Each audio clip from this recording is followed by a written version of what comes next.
The day begins quietly for Chad DiMera, far too quietly for a man whose life has always been filled with noise. Noise from the DiMera mansion, noise from work, noise from Salem's unending chaos. But on this particular morning, silence hangs around him like a heavy cloak. It's the type of silence that settles in when the heart already senses that change is coming, even before the mind has caught up. And Chad feels it deeply. From the moment he wakes, from the moment he runs a hand through his hair and sees the sunlight hit the empty side of his bed, he knows that something in his life is slipping through his fingers. 4 months, Chad has been fighting an invisible war. Against grief, against guilt, against the emptiness that Abigail's death carved into him, and against the slow unraveling of his relationship with Stephanie. He has tried, in the way that men who have lost too much try, to patch himself back together piece by piece, but some pieces simply don't stay where they belong. And on this day, fate finally forces him to stop pretending that he can outrun the truth. It begins with a phone call. Chad's phone vibrates just as he's finishing his morning coffee. He glances at the screen expecting Stephanie, Everett, or even Julie with another update about the DiMera crypt nightmare. But instead, the name flashes like a knife through his chest. Jack. There is something in Jack's tone, something Chad hasn't heard since the day Abigail died. A tremor. A breath held too long. A softness that only exists when a man is about to break terrible news to someone he loves. Chad goes still. Completely still. His hand tightens around the phone. Chad. I need you to come to the Horton house, Jack says quietly. Right now. Those 3 words, right now, start the slow collapse of Chad's world. When he arrives, the room feels charged with grief even before a single word is spoken. Jennifer is sitting on the edge of the sofa, holding a folded letter, her hands shaking. Jack's eyes are red, filled with emotion he's trying desperately to contain. Even little Thomas and Charlotte are upstairs, unaware that something life-altering is about to happen to their father. Chad enters the room and his breath hitches because he already knows. His feet feel heavy, his heartbeat slows, and then Jack places a hand on his shoulder with a tenderness that only deepens the blow.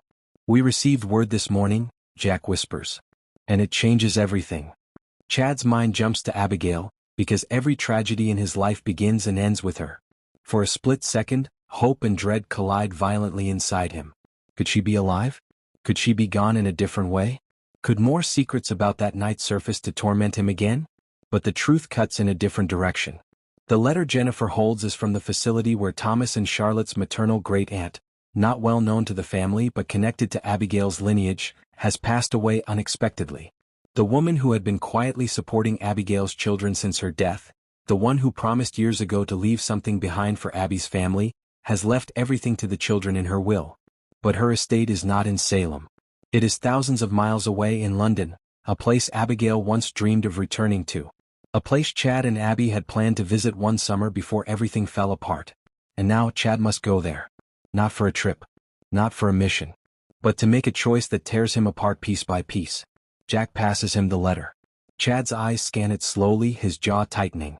The estate is large, complex, in need of immediate attention. And the heirs, Thomas and Charlotte, must be represented by their surviving parent.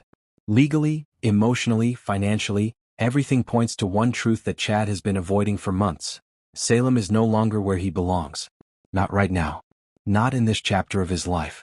Not when staying is only deepening his pain and confusing the lives of the people he cares about.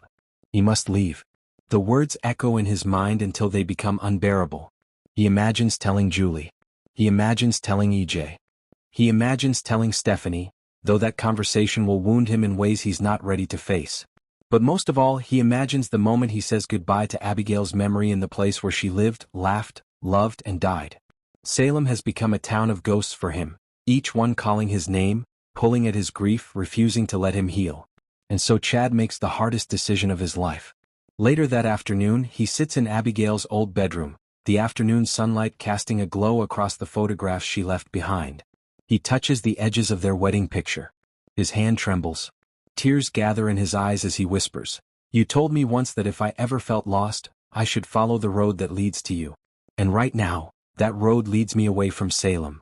The goodbye scenes are some of the most emotionally devastating moments Chad has had since Abigail's death. He tells Thomas and Charlotte gently, promising them that they will take their mother's memory with them wherever they go. He tells Jennifer that she will always be their anchor. He tells Jack that no matter where he goes, he will carry the Horton name with pride. And then comes the final scene. Chad standing at Abigail's grave. The wind is cold. The leaves rustle softly.